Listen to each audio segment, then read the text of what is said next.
കേരള തീരത്തിന് സമീപം തീപിടുത്തമുണ്ടായ വാൻഹായ് 503 കപ്പലിൽ നിന്നുള്ള നിർണായക വിവരങ്ങൾ പുറത്തുവന്നു.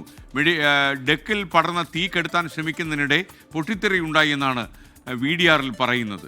കപ്പലിലെ 280 കണ്ടെയ്നറുകളിൽ എന്താണെന്ന് കമ്പനി ഇതുവരെ വെളിപ്പെടുത്തിയിട്ടില്ല. അതിനിടെ കപ്പലിലെ രാസവസ്തുക്കൾ പൊട്ടിത്തെറിക്കുമെന്ന് ഭയന്ന് ശ്രീലങ്ക കപ്പലിന് അഭയം കൊടുക്കാനും സമ്മതിച്ചില്ല.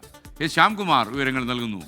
ശ്യാം, യഥാർത്ഥത്തിൽ ഈ ശ്രീലങ്കൻ സർക്കാർ അങ്ങനൊരു നിലപാടെടുത്തതായി ആദ്യമായിട്ടാണല്ലോ ഈ വിവരം പുറത്തേക്ക് വരുന്നത്.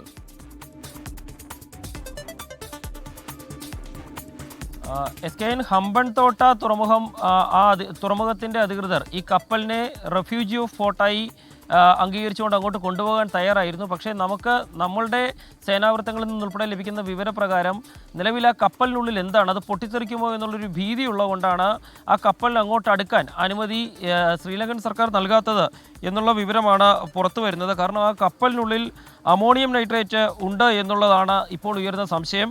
കപ്പലിൻ്റെ താഴത്തെ ഡെക്കിനുള്ളിലാണ് ഇന്നലെ മുതൽ തീപിടുത്തം ഉണ്ടായി തുടങ്ങിയത്.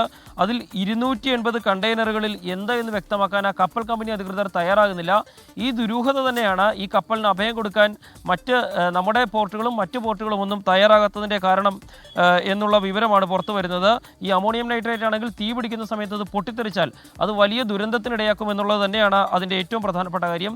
ഈ കപ്പൽ അപകടവുമായി ബന്ധപ്പെട്ട് വരുന്ന മറ്റൊരു പ്രധാനപ്പെട്ട വിവരം, അതിൻ്റെ VDR പരിശോധന കൊച്ചിയിൽ നടക്കുകയായിരുന്നു. അതിൽ നിന്ന് ഒരു നിർണായക വിവരം ലഭിച്ചത് ആ സന്ദേശത്തിൽ നിന്ന് ഡെക്കിൽ പടർന്ന തീ കെടുത്താൻ ശ്രമിക്കുന്നതിനിടെ പൊട്ടിത്തെറിയുണ്ടായി എന്ന സന്ദേശം ഡീകോഡ് ചെയ്യാനായിട്ട് സാധിച്ചിരിക്കുന്നു എന്നുള്ളതാണ്. ഇനി അതിൽ നിന്ന് തർജ്ജമ ചെയ്യേണ്ട ഭാഷ ചൈനീസും മറ്റ് പ്രാദേശിക ഭാഷകളുമാണ്.